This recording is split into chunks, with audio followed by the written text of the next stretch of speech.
All right, so today we're going to get into some really fascinating stuff. Yeah. Ezekiel's temple vision. It's a good one. Yeah, it's one of those parts of the Bible that just sparks debate. Big time. I mean, imagine receiving these blueprints for a building and they're incredibly detailed, mentioning gourd decorations. Right. But then they just totally forget to include a roof. Yeah. It's kind of wild, right? It certainly is. And that missing roof is just one of the many details in Ezekiel chapters 40-48 that has caused people to really scratch their heads for centuries now. Yeah. They've been trying to figure out if this vision is meant to be taken literally like a blueprint for a future temple, or is it pointing to something more symbolic, right? Something transcendent. And that's what we're going to explore today. That's right. So you, our listener, want to understand these different interpretations of Ezekiel's vision.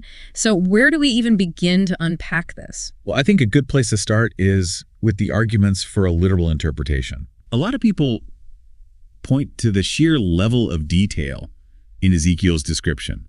He gives lengths, widths, materials. He's very specific. Oh, yeah. It's all there. It's like an architect's dream, except for the whole missing roof thing. Right. Like that detail, along with a few others, really throws a wrench in the whole literal blueprint idea. It does. The sources that you sent in also point out some contradictions. Yeah. Like, for example, the design in Ezekiel is really different from the descriptions that we have the tabernacle in Solomon's temple.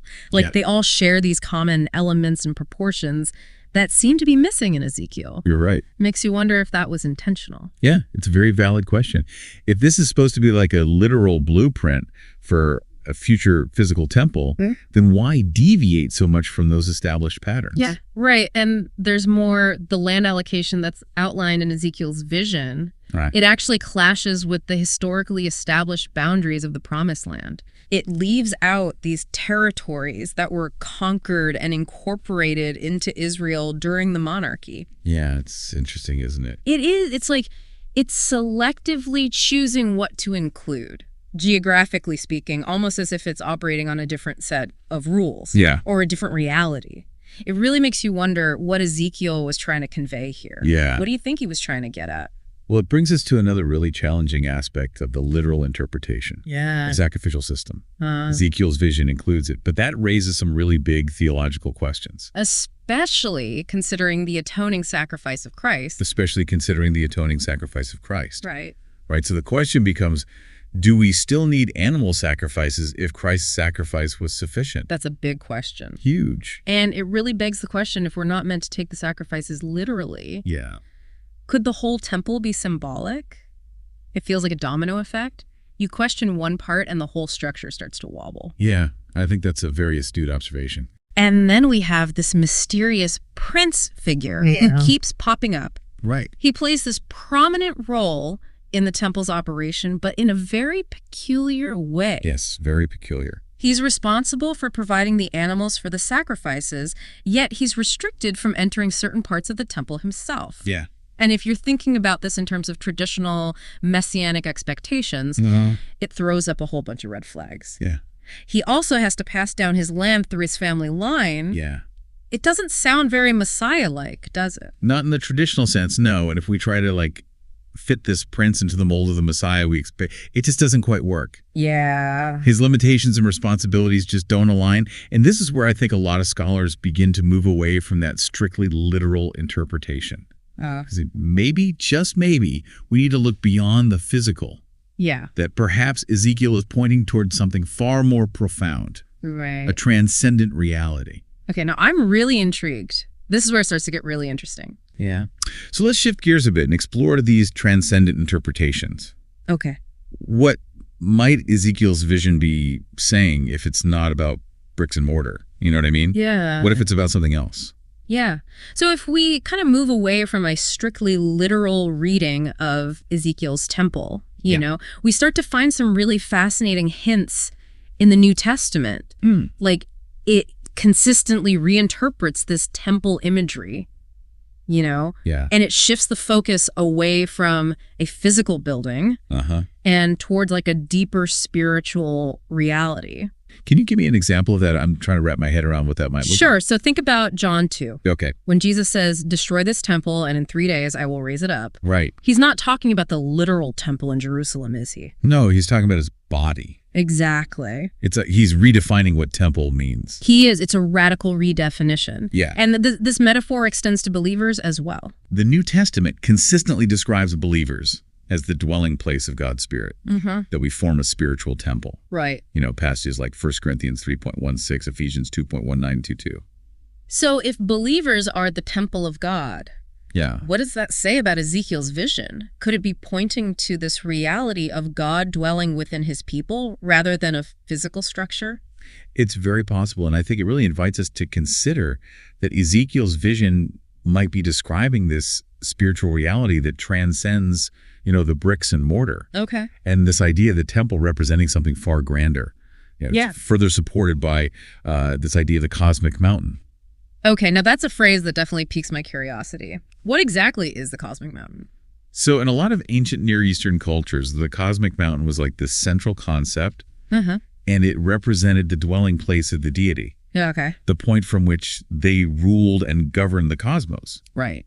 And there are these hints of this imagery, woven throughout Ezekiel's vision. Really? What makes you say that? Give me the details. Okay, so for starters, Ezekiel 38.1:12 describes Jerusalem as the center of the earth. Okay. Not geographically speaking, of course. Right. But in terms of its cosmic significance. Okay. It's portrayed as like this central point of God's dwelling. So it's more about spiritual geography than physical location. Precisely. Okay. And then the description of the altar in Ezekiel 43.1-17 takes this even further. Okay. It's associating with the bosom of the earth and the mountain of God. Right. These phrases echo the ancient Near Eastern concept of the temple as a cosmic center. A point where like heaven and earth meet. I see. It's starting to feel like we're peeling back layers of meaning here. Yeah. Like Ezekiel is weaving together all these multiple levels of symbolism. That's a great way to put it. It's not just about a building, but about a cosmic reality. Yeah. This connection between the temple and the cosmic mountain suggests that Ezekiel's vision might be pointing towards a more expansive understanding of God's presence and power. Okay. And speaking of symbolism, there's another layer that I find particularly compelling, and it has to do with the Jubilee. The Jubilee, that's the year of release and restoration described in Leviticus, right? Every 50 years, land was returned to its original owners. Debts were forgiven. Slaves were set free. Right. What does that have to do with Ezekiel's temple? Well, the dimensions and numbers in Ezekiel's vision frequently use multiples of 25 and 50. The key numbers associated with the Jubilee. Oh, wow. It's like they're intentionally woven into the very fabric of the temple's design. So you're saying it's more than just a coincidence? It really seems that way. And Ezekiel 40.1 even places the vision on a date that aligns with the Jubilee calendar. It's as if the temple itself is being built on the principles of the Jubilee release restoration, a return to right order. Wow, that's pretty mind-blowing when you think about it. So is Ezekiel suggesting some kind of like spiritual jubilee, a time of ultimate liberation and restoration in Christ? That's a powerful possibility.